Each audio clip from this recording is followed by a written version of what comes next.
Hello friends, आज की bridge course day 2 में हम देखने वाले हैं बेसिक्स ऑफ फिजिक्स के कुछ रूल्स और कुछ एसोसिएटेड क्वांटिटीज़ के जो फिजिक्स के साथ रिलेटेड हैं।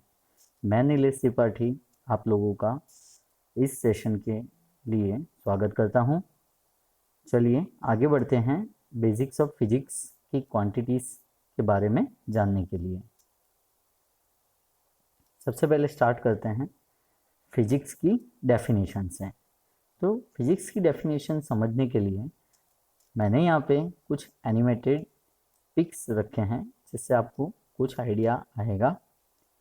यहाँ बोर्ड पे आपको कुछ गैल चक्कर्स is equal to MC square जो यूनिवर्सली अडोप्टेड एनर्जी का एक इक्वेशन है जो कि बहुत बड़े फिजिक्सिस्ट अल्बर्ट आइंस्टाइन ने इस थियोरी को एक्सप्लेन किया था। साथ में आप F इक्वल टू ma को भी देख रहे हैं जिसके बारे में शायद आपने स्कूल में थोड़ा बहुत पढ़ा हुआ होगा। साथ में आप देखेंगे कुछ इक्वेशंस के साथ साथ यहाँ पे कुछ क्वांटिटीज़ भी रखी हुई हैं जो फोर्स को इंडिकेट कर रही हैं। अब बात हो रही है फिजिक्स की डेफिनेशन के लिए, तो चलिए उसको देख लेते हैं। फिजिक्स को डिफाइन करने के लिए हम ऐसा कह सकते हैं कि किसी पदार्थ को या किसी भी एनर्जी का इंटरैक्शंस जब एक साथ होता है तो फिजिक्स उसके बीच में प्रेजेंस रहती हैं। जहाँ पे इस स्लाइड के अंदर आपको यही बताया गया है कि the study of a matter और energy and the interactions between them, या तो किसी भी पदार्थ के बारे में पढ़ना हो या तो उसके साथ रिलेटेड कोई भी एनर्जी का इंटरेक्शन हो।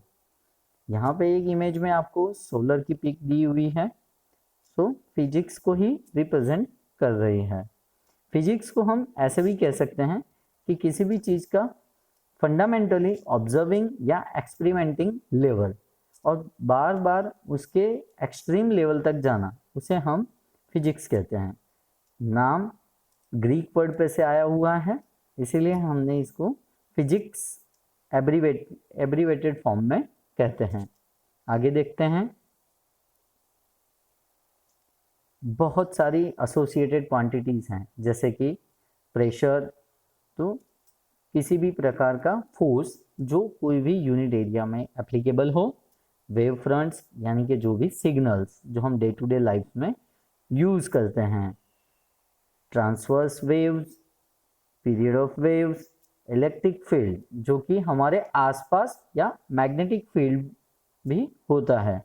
आप सभी ने एयरपोर्ट अथॉरिटीज़ या इंडियन रेलवेज की जब भी मुसाफरी की होगी तब आपको एक मैग्नेटिक फील्ड या इलेक्ट्रिक फील्ड में से पास होना पड़ा होगा, उससे आपको इस चीज़ का आइडिया लग जाएगा। Current, basic things of energy is rate of flow of charges, उसे हम करंट कहते हैं। ये बहुत सारी क्वांटिटीज जो फिजिक्स के साथ जुड़ी हुई हैं उनकी डेफिनेशंस हैं। आगे देखते हैं। सबसे बेसिक चीज कि वर्क डन। वर्क क्या होता है? वर्क का मीन्स होता है कि work done by limited forces is defined as the distance moved by multiple by component of the force in the direction of displacement। अगर आप किसी भी चीज पे कोई भी कार्य कर रहे हैं और वो चीज कार्य की दिशा में आगे बढ़ती है तो हम वहां पे कार्य हुआ मानेंगे, जिसे हम W से डिनोट करते हैं और W equal to FD cos theta. आप देख रहे हैं पिक के अंदर एक लेडी एक बॉक्स को फोर्स के साथ खींच रही है एक डायरेक्शन में जहां F उसे इंडिकेट कर रहा है। आप देखेंगे कि बॉक्स कुछ एक पर्टिकुलर एंगल में मूव कर रहा है तो वो उसका उस डायरेक्शन में मूव होने का एंगल हो गया। तो ये वर्क की डेफिनेशन थी।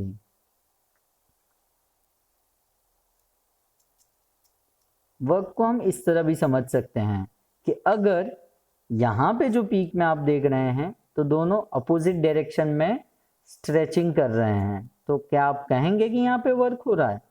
जी नहीं। If you do work on something, doing it quickly requires more efforts than doing slowly. अगर आप कोई काम करना जल्दी में चाहेंगे तो आपको वर्क बढ़ाने की ज़रूरत पड़ेगी।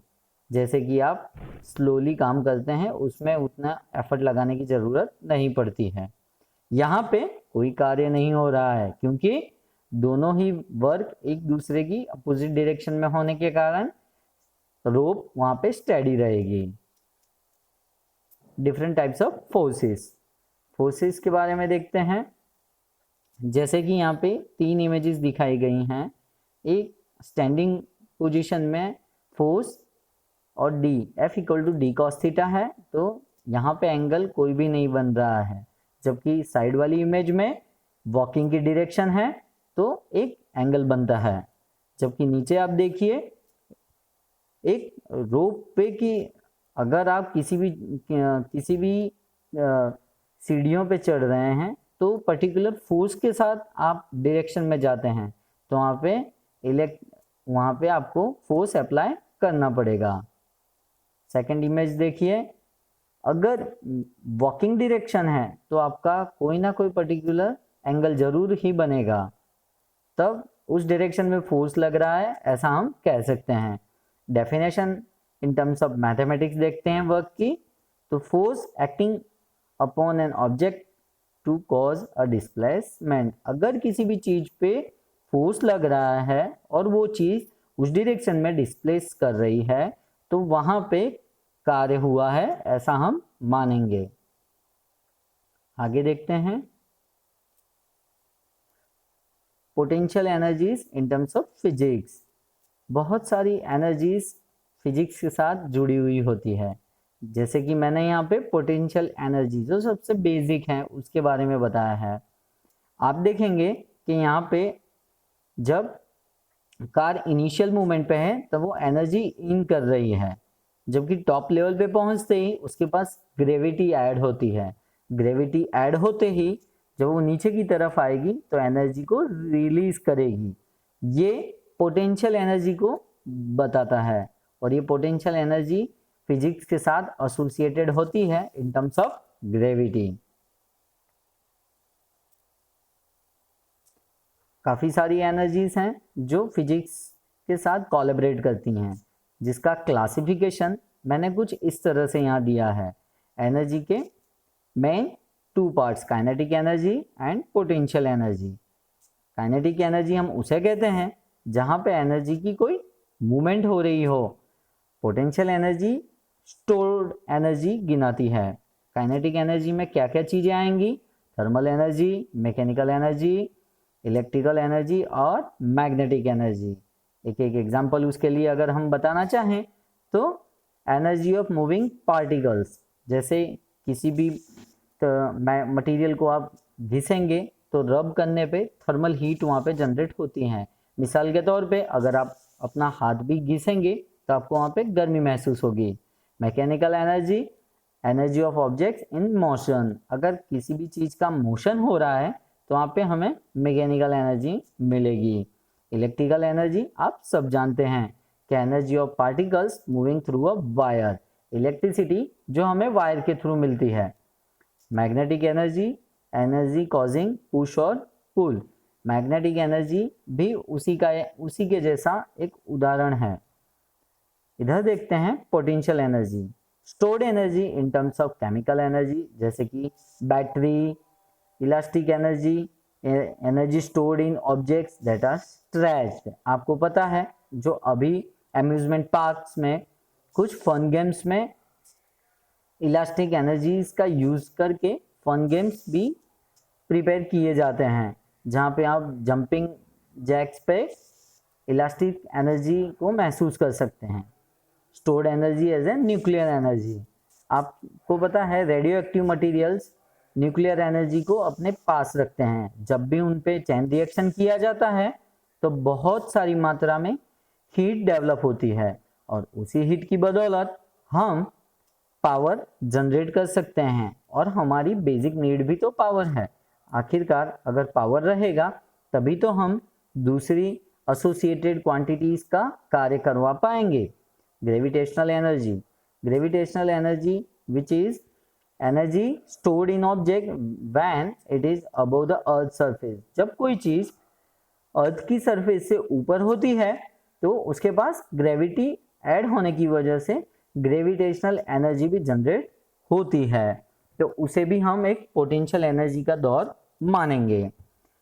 और तो और साउंड एनर्जी भी रहती है और लाइट एनर्जी भी रहती है। प्रेजेंटली आपने बहुत सारे वॉर इक्विपमेंट्स के बारे में सुन रखा होगा जो कि नेवल बेस्ड आर्मी यूज करती है। नेवी क्या करती है, sonar based equipment sound energy के थ्रू वो अपने ऑब्जेक्ट्स को फाइंड करती है। जैसे कि सबमरीन्स अंडर सी वेज में ट्रैवल करने के लिए सोनार वेव्स का यूज करती हैं in terms of sound energy. Light energy from of energy our eyes can be detect, एक ऐसी एनर्जी जो हमें हमारी आंखों के द्वारा पता चल सकती है कि वहाँ पे किसी भी प्रकार की एनर्जी रही हुई है। इन दोनों के वास्ट डिफरेंस में इतना तो पता चल ही गया होगा आप लोगों को कि पोटेंशियल एनर्जी एक ऐसी एनर्जी होती है जिसे हम स्टोर भी कर सकते हैं और बाद में यूज कर सकते हैं। और काइनेटिक एनर्जी के टर्म्स में energy comes from moving parts होती है जिसे हमें इंस्टेंटली यूज करना होता है। और आफ्टर ऑल आप सभी एनर्जी कंजर्वेशन का बेसिक रूल तो जानते ही होंगे। Energy neither can be generated nor can be destroyed, it can be changed from one form to another form। इसलिए आप लोगों के मन में ये डाउट नहीं होना चाहिए। आगे देखते हैं। आई होप कि ये सेशन के लिए फिजिक्स की एसोसिएटेड क्वांटिटीज आपको पता चली होगी। आशा करता हूँ कि ये सेशन में आपको अच्छी जानकारी मिली होगी। Thank you for being with me on this session. Bye.